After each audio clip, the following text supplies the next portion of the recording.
ये आपके जिस्म और दिमाग को किस तरह मुतासर करती है और सबसे बढ़कर इससे बचाव किस तरह मुमकिन है। तो हमारे साथ मौजूद है मारूफ साइकेट्रिस्ट डॉक्टर उसामा बिन जुबैर साहब। डॉक्टर साहब वेलकम टू सुनो Pakistan.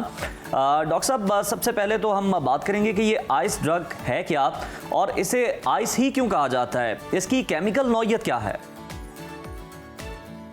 Thank you so much. और आई अप्रिशिएट कि सोनो टीवी ने ये इनिशिएटिव लिया है कि हम कुछ ड्रग्स पे और यूथ में इस कल्चर पे बात कर रहे हैं। आइस बेसिकली एक स्टिमुलेंट है। हमने पिछले सेगमेंट में बात की थी लास्ट वीक के कुछ ड्रग्स होती हैं जो दिमाग को डिप्रेस करती हैं, कुछ हैं जो स्टिमुलेट करती हैं। तो इसको आइस इसलिए कहते हैं कि जब ये पड़ी होती है कंटेनर में तो ये क्रिस्टलाइज्ड फॉर्म में आ जाती है। अच्छा। तो इसलिए इसको आइस कहते हैं। बेसिकली ये मेटएम्फेटामीन होती है जो जाके दिमाग को स्टिमुलेट करती है और ज़रूरत से ज़्यादा जगा देती है, ज़रूरत से ज़्यादा काम कराती है और इंसान उस साइकिल में फिर फंस जाता है और उसके बहुत ग्रेव कॉन्सिक्वेंसेज होते हैं।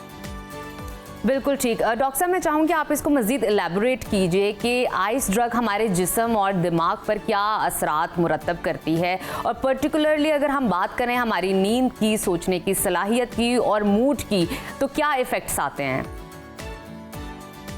सबसे पहले तो जिस्मानी, ये कार्डियोटॉक्सिक है। जब ये सारे जिस्म को तेज़ करेगी, आपका हार्ट रेट भी तेज़ होगा, आपका हार्ट मुतासर होगा, आपके हार्ट अटैक का चांस बढ़ जाएगा। जिस्मानी तौर पे भी ये आपको मुतासर करती है। फिर जहनी तौर पे इनिशियली ये लगता है कि इसने सोचने की सलाहियत बढ़ा दी है, लेकिन लॉन्ग टर्म ये डिक्लाइन करती है। आपकी नींद उड़ जाती है, आप एक यूफोरिक स्टेट में हाई हो जाते हैं, आप डांस करना चाहते हैं, आप नाचना चाहते हैं, पार्टी में आप फुल एनर्जी आप में आ जाती है, जिसका आपका दिमाग तो कैपेबल बन जाता है इस आर्टिफिशियल ड्रग को लेके, लेकिन आपका जिस्म कैपेबल नहीं होता।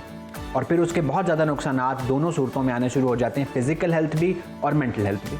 बिल्कुल। डॉक्टर साहब आइस ड्रग को इस्तेमाल करने के फ़ौरन बाद कौन सी सिम्टम्स जो हैं वो फेस कर रहा होता है इंसान और लॉन्ग टर्म में ये अलामात कैसे तब्दील हो रही होती हैं।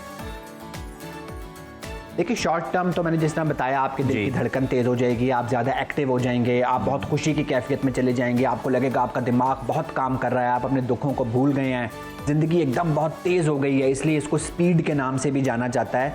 लेकिन लॉन्ग टर्म जब आपके दिमाग के केमिकल ज़्यादा तेज़ रहेंगे तो ये पैरानोया ले आती है, शक ले आती है, साइकोटिक सिम्टम्स ले आती है। साइकोसिस पे हमने बात की थी। मेरा एक पेशेंट है जो दुबई में ये इस्तेमाल कर रहा था, पाकिस्तान से दुबई मंगवाता था, वहाँ ये नहीं मिलती और उसको उसकी बीवी पे शक होना शुरू हो गया। उसने अपनी बीवी को कत्ल करने की भी कोशिश की। उसको लगता था, ये फॉल्स बिलीव था कि उसका किसी और से अफेयर चल रहा है। तो ये इतना नुकसान देती है कि आपको साइकोसिस के दर पे ले आती है और रिस्क आ जाता है, आप अपनी और दूसरों की जान को नुकसान पहुंचा सकते हैं। अच्छा डॉक्टर साहब, ये ऑब्जर्वेशन में भी आया डिफरेंट